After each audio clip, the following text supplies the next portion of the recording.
All right, I would just like to welcome everyone to today's webinar. As you can see on your screens, we are discussing change management, which is a very big and very hot topic. So we only have about half an hour today. So we will be giving you some great tips, scratching the surface, but I know that there will most likely be some questions that come out of this. So definitely, as always, feel free to reach out to us. For those of you who aren't as familiar with EZSigma, we've just included some information about us. We got started in 2000 and we wanted to share our vision and mission with you. Feel free to read this, but we are very passionate on continuous improvement and have had the privilege of working with organizations from every industry out there. So we've got some great experience and stories that we can share, no matter what industry you're coming from or what perspective you're looking at continuous improvement. And Jeff has been a facilitator for the majority of those engagements, so he brings some great knowledge to the table. He's been here with us at EZSigma for quite a few years now. He does the majority of our on-site engagements, and our public training program is the facilitator for that. He's also one of our facilitators for the programs that we deliver through the Schulich Executive Center up at York University. So I have no doubt that you will enjoy the next half hour, 45 minutes with Jeff. If you could also just please be sure to mute your phones just so that there isn't any background noise that comes through and interrupts or disturbs other people on the webinar. The chat box will be open throughout the webinar. I will be monitoring it as well, so if you have any questions or comments, you're welcome to use that. Or if you do have a question, Jeff will be available for a Q&A session following the webinar. And then on occasion, if there's times you may hear Jeff pause and just to open it up. So definitely feel free. We love to get some feedback and hear some of your experiences as well. So Jeff, without further ado, I'm going to pass it over to you and mute my own phone. Thank you. Excellent. Thank you, Liz. And welcome everybody to this session webinar on change management. Huge topic, but we're going to spend a little bit of time talking about it today and work you through some of the concepts behind it. You know, when we think about change management. Oh, sorry. That's December 5th. That's 3 weeks.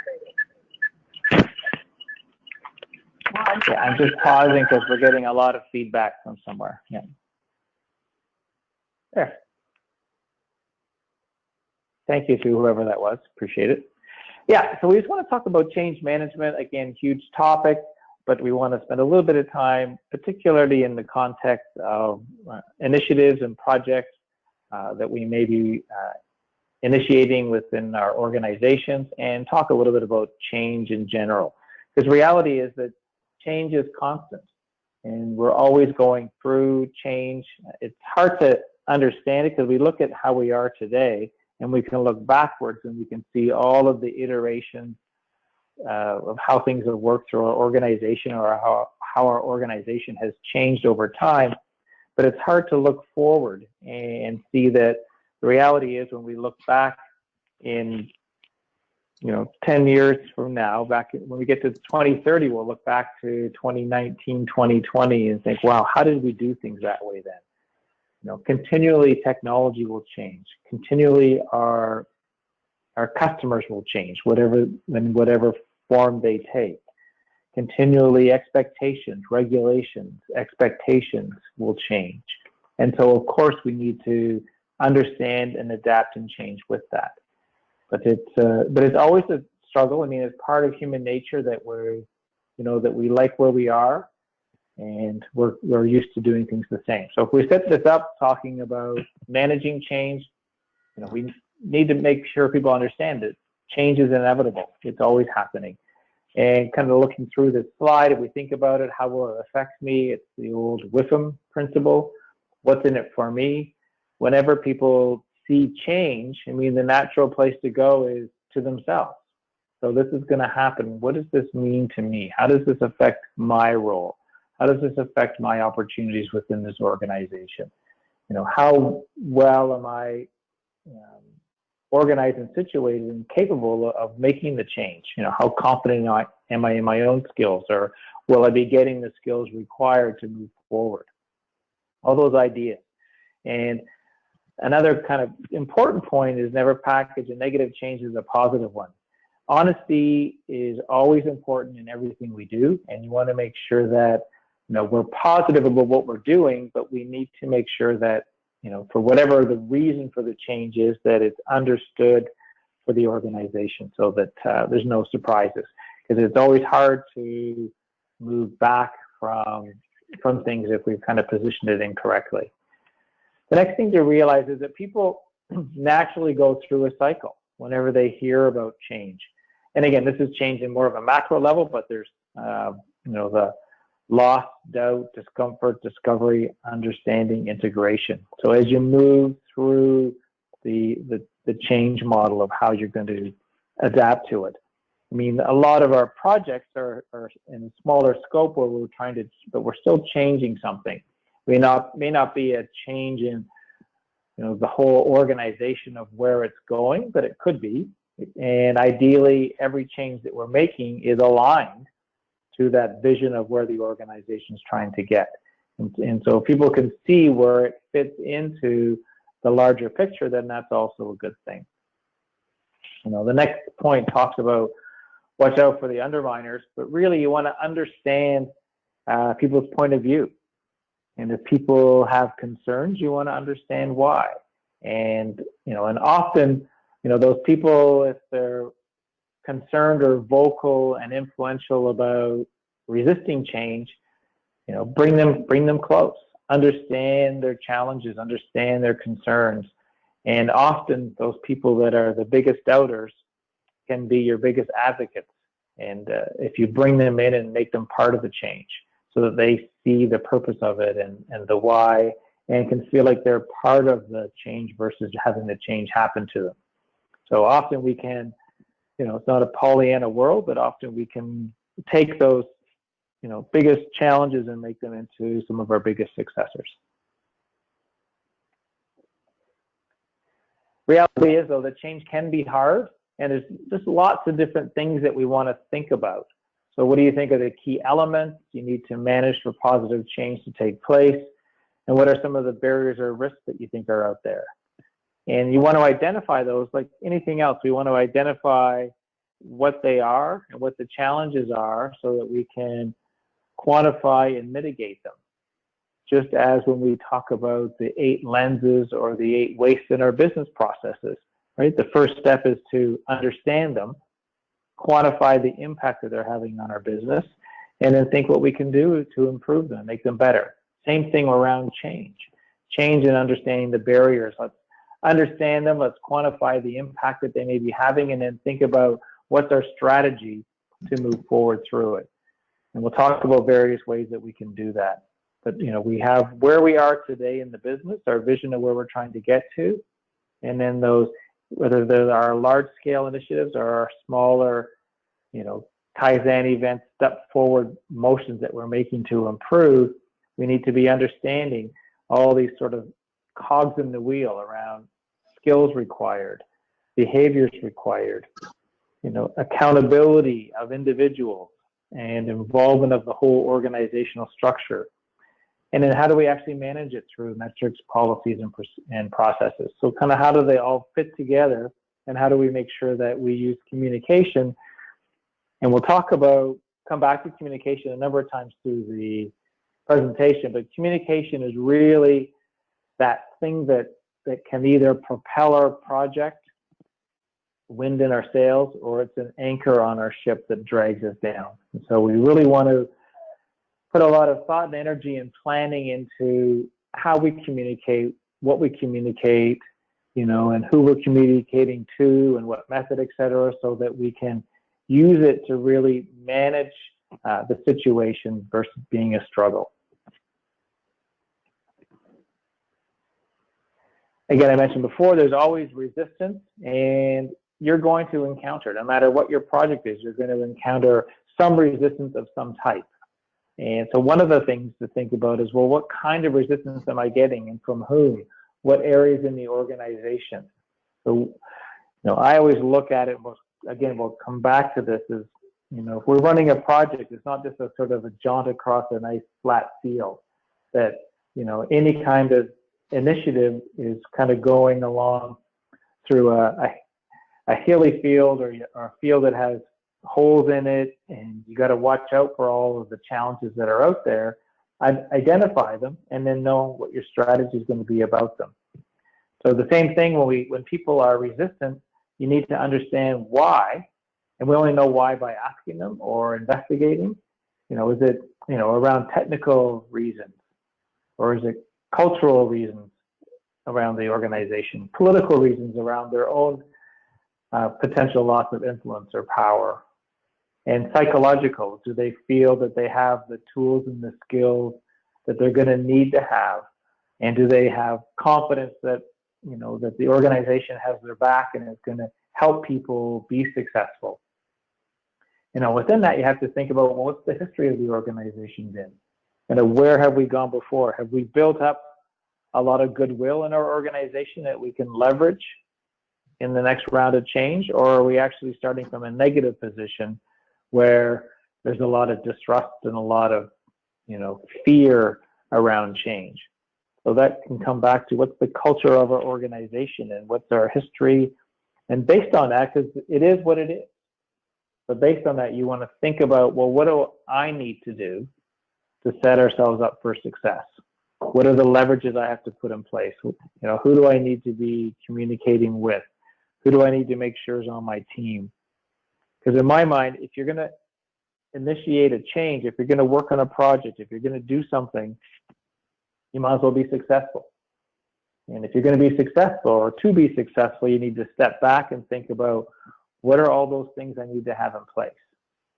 And what's fascinating or interesting, or I find exciting, is that all of the things we're going to talk about today, they apply to everything in life, not only our work, but our personal life, our relationships, how we approach everything needs to be, thought out and organized and planned. If we're looking at our career, where we want that to go and how that's going to work.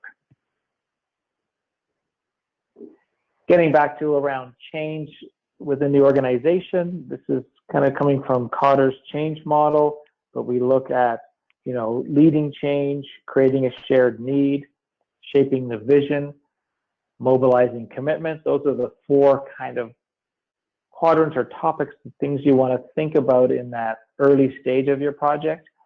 The last three around monitoring progress, finishing the job, monitoring the process, anchoring the change in systems and structures. Those are the things that you want to do during and after your project to make sure that you're being successful and staying successful. Again, one of the biggest challenges with many changes are that we put it in place and in 6 months we're back to the old way. We haven't held the gain. And really a lot of time and energy goes into improvement, and if we don't hold that improvement, we really haven't done anything for the organization. So we think back to the DMAIC, define, measure, analyze, improve, control. That whole control or sustain stage of the project is really important. But first we have to get there. So we want to talk about kind of the change model and the impact of change on our organization. So getting back to this, if we think about the top four things, leading change, well, what do we mean by that in regards to a project? We think of it in the context of, do we have a committed champion? Do we have someone who's really we can look to and know that they're the one behind this and that they understand where we are? Do we have a shared need? Do the needs exceed resistance? Again, there's a natural resistance. It's a human nature to change. Even if we're not happy, we're suspicious of, well, I'm not sure what the other side of the coin is going to look like. And so do we have that? Do we understand kind of the resistance, and is the desire for the change greater than the resistance or not? Shaping a vision. desired outcome is clear and accepted. People, we don't know necessarily what we're going to do, but we know what we're trying to achieve by doing it. So do people agree on where we're going to try to end up? And then we can look through our project to figure out what's the best way of getting there. But do we understand that? And is it, is it clear? Has the organization shaped that vision of what's happening? And number 4, mobilizing commitment, strong commitment from key stakeholders. And what that really means is, are you going to have the resources you need? So the people who manage and own those resources, are they going to make sure that they're available to help this project be successful? Because there's one thing to say, yeah, I'm for you. It's another thing to say, and I'll make sure that, for what I have in my area of responsibility, I'll make sure you have the people and the time available to be successful. Because you need to have that in place. So what does that mean? We often have a template that we use, and it can use this in a number of different ways, but the simplest way in my mind is you take a look at it, and within the first 4 things, we have 3 statements, and you relate your change to the statement and see which one is the most realistic for the change you're trying to make. And again, what's important is it's not where does the organization in regards to these things, where is the organization in regards to the project department change that you're trying to make. So within the change that you're making on your project, you read through it, say leading change. Nobody's in charge versus leaders pretty clear, management commitment clear in some areas, or a clear sponsor, clear management commitment, no doubt. And so within each of these, you circle kind of what you feel is the most realistic. And this is a tool that you can use yourself with your sponsor when you're first starting out. You can use it with the project team when they're selected. You can, depending on the kind of or size of the change, the steering committee can be engaged to try to get everybody's feel on it. You could be selecting some people within the area that are going to be areas that are going to be impacted. You're trying to really get an understanding of what's going on out there and where do people sit. And based on that, then you can feed that into your project plan to say, well, what do we need to do about it? So based on where I think we are, what do we need to do to get people where we think they need to be for this change to be successful? And sometimes you'll look at it and you might take your average and go, okay, on average, where we want to be. But if we think back about data, we need to know average, but we also need to know spread. So what's the variation within the results I got back? Because sometimes you might find that one department, that's involved in the change is going, oh, this is awesome. This is a slam dunk. We're all excited. Everything's up in the 90s. But you look at another department that's going to be impacted, and they're all down to the 10% saying, there's not a snowball's chance in whatever that this is going to be successful, and I'm against it. So you want to look at the variation, and you want to look at the average. And based on that data, because you're collecting data, what are you going to do about it? How's that going to impact your communication strategies we'll talk about, and also your basic project plan of how you're going to approach it. Another tool is the stakeholder analysis. This one I think of more between myself and my champion. Not that it's subversive, but it's not something that you're necessarily putting in your presentation to the general audience. What you're doing here is you're looking at who are all those key stakeholders that are going to be involved to make sure that that are involved in this change, and where are they in regards to this change, and where do they need to be, and then how are we going to get them there? So it's kind of a 3-step thing. So the first one is, well, who are they, and then where do we think they are? And that might, kick off some things that go, actually, we don't know. So it may be that we need to go talk to them and get a feel for where they are in regards to this. And then where do they need to be? So it starts, if you're looking at the slide, it starts with the initial X, which is where they are. The red line shows where do we need them to be. And a key point here is we don't need everyone to be up and strongly supportive. Everyone doesn't have to be a cheerleader in regards to your project. Sometimes we just have to make sure that they're not opposed to it, that even neutral is okay. And the value that this can lead is you want to be thinking about this up front. Because sometimes what happens is we work in the things that we think are going to be easy, and we might work on a project for 6 months. We know that, I'm going to pick on IT. We know that IT and the CIO is against this project, but we're going to go ahead anyway, and without engaging them. And then 6 months later, we have some coding that needs to get done, and we take it to them saying, hey, we need resources. Now they're going, yeah, we're busy. We'll put that on the list of the other 4,827 changes that we have in our pending box, and maybe we'll get to it in 5 years. So now you're not successful. You need to be thinking about all of the potential areas that you're going to be impacting with your change, and make sure that you're aligning things up so that when you get there, they're ready for it. Because again, at the end of the day, there's no reason going into it unless you want to be successful.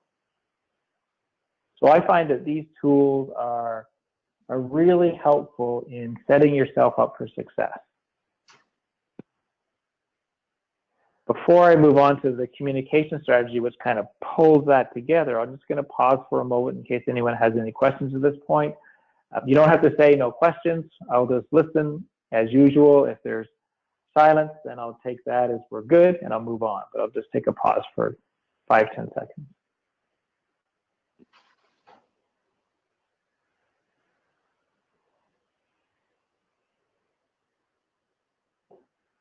Okay, I talked about how this fits into two things. One is our overall project plan, but also into our communication plan and our communication strategy.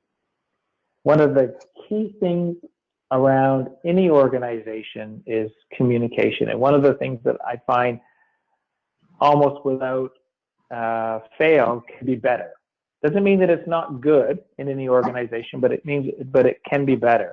And a great communication strategy in your organization really can make things work a lot easier. So with regards to a project, I believe that day one, you start to bring out your communication strategy, your communication plan, and you start to build it. This is an example of a template where it starts by what needs to be communicated. Who are your stakeholders? Who does it need to be communicated to? At what level of detail do those particular people need to be communicated in? And then what timing, what frequency do they need? What method of communication? How often are we going to do it? And who's responsible for creating it?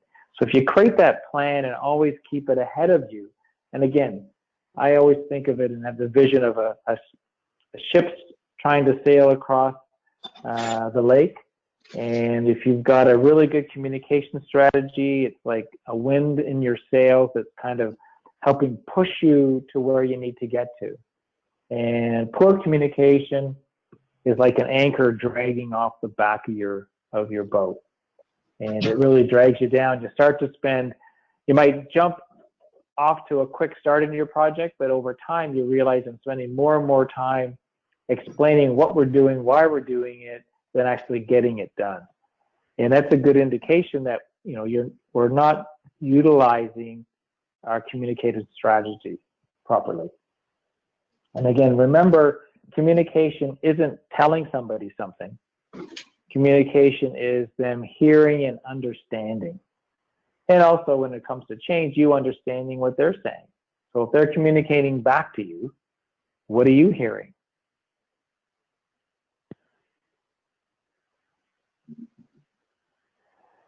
Another piece is building the case for change. Right? Again, change is constant, and do people realize that? What are we doing to make sure that we've set ourselves up, that our processes are designed to be standardized, and within that they're adaptable and ready to change as things change, as demands change, as the organization's requirements change, as products change, as services change, as expectations change. How are we changing to keep in front of everything that's going on in the world? And so you want to be thinking about, where are our people? Do they believe that change is necessary in the macro kind of world, and also in regards to your specific micro project, whatever you're working on?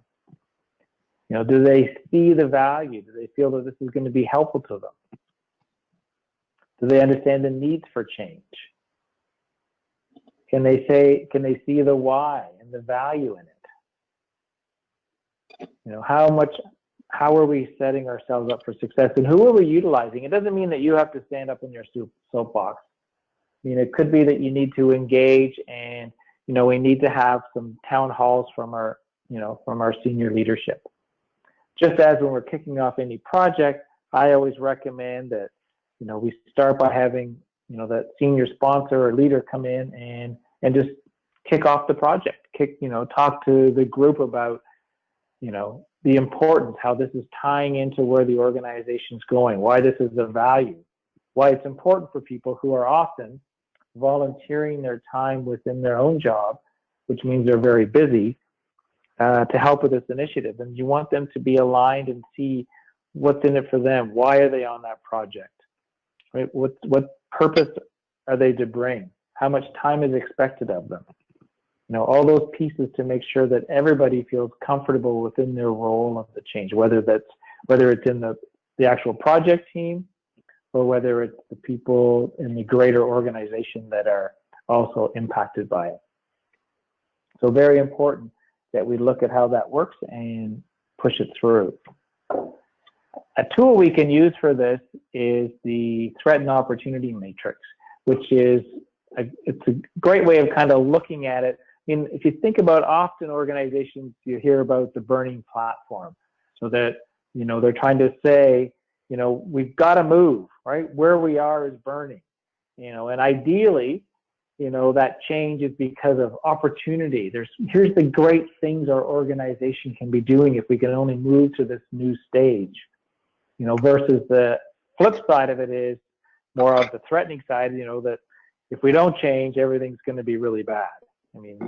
It's much nicer if we're moving into a positive world, but often we see a lot of changes happen when there's the opportunity for that change. So the burning platform, sometimes you might see organizations who've been wanting to make changes, all of a sudden there's a change in the economy or a change in that is allowing them to try to push the kind of things they're trying to do. But the threat and opportunity matrix is a great one for kind of letting us work out what are the consequences if the problem's not fixed, and what are the benefits of making the change. And it's a simple way of kind of capturing that. So the threat, if we don't change in the short term and in the long term, what could happen to the organization?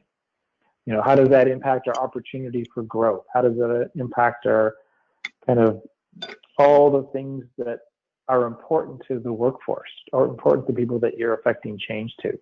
And the flip side of that, what are the opportunities? What are the excitements if we do change? Where do we see the value, again, to the organization, and vis-a-vis coming back into the wisdom of what's in it for me? How does that impact the actual individual? And reality is that we're always going to have change. When we're going through things, there's always going to be challenge.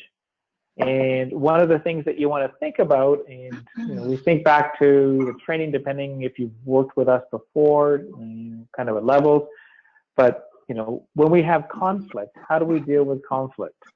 And there's a great series of questions, and I kind of want to come back to that as we engage with people, as we engage with those that are out there. If they're not, if you're not seeing eye to eye with them, how are you going to build that momentum? Because you do not want to react to conflict by butting heads. I'm right, you're wrong. You want to kind of think about what are the different ways that I can be engaging them. So if someone has a different opinion, you might want to talk about, well, tell me more. Right? Can you give me an example of? Can you describe a situation where? Well, what's been your experience? What's your opinion on? Well, what does that look like? What have you seen? What do you think the consequences might be?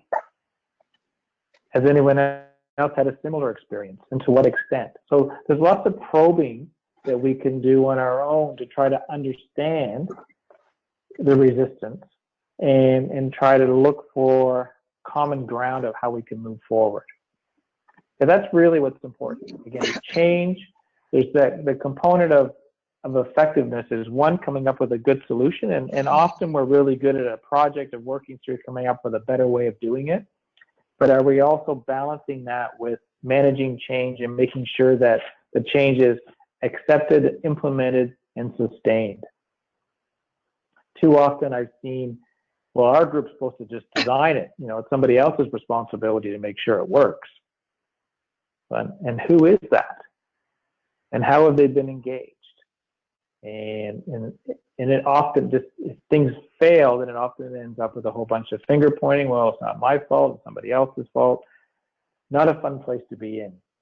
What you want to do is be celebrating that success of a successful project, and then recognize it, recognize the people, high fives around the room, then get back to work, right? Let's start working on the next change.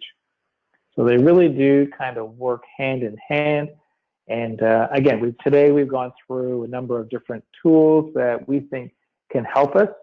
You know, everything from the change readiness assessment to stakeholder analysis, communication strategy, and threat and opportunity matrix. And in my mind, it really is around understanding the challenges and engaging ahead of time to make sure that by the time we get to the various stages in the project, that we're as best a shape as we can be to positively move forward with change. So that's kind of what I wanted to cover today. I'll open it up in case anyone has any questions. Again, you don't have to say no questions.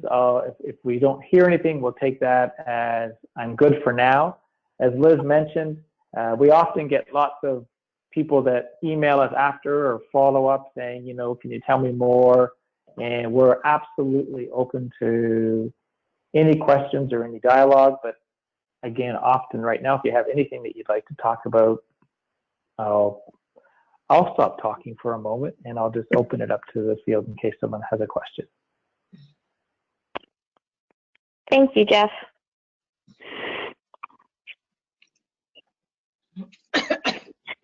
So just while everyone is digesting that information, I just wanted to let you know that we do have some programs coming up in the spring, early 2020.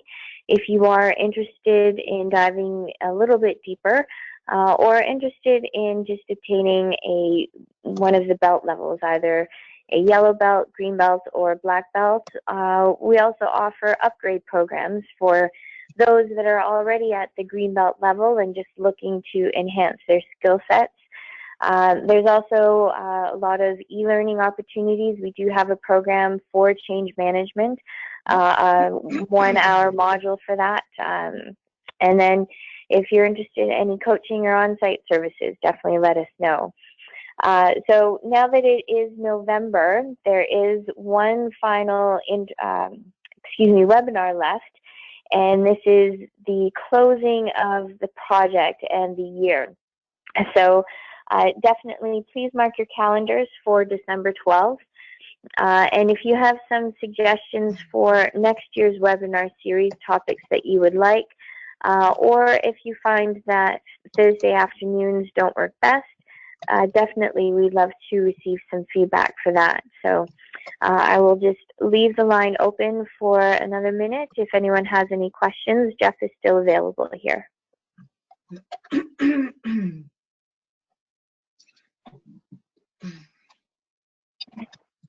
As mentioned, this webinar has also been recorded and it will be posted onto the EZSigma YouTube channel. So once that is live, I will send out a quick note with a link. So definitely feel free to share this with colleagues, friends, anyone that you think may be interested or find this webinar from today valuable.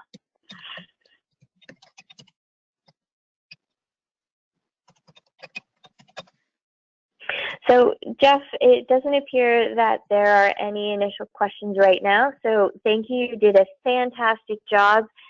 Answered everyone's questions regarding change management. But If any thoughts do come up in the future, definitely feel free to reach out by phone or email, either to myself or to Jeff directly. So Jeff, any closing words? I just want to, depending on where you're calling in from, if you're in Southern Ontario, hope you're enjoying this beautiful snowy weather, and appreciate everyone taking time out of their busy schedules to come to these events. And I hope that you get some value out of them and some inspiration as you head back into managing change within your organizations. So with that, I wish everyone a great afternoon. Thank you. Have a great day. Bye-bye.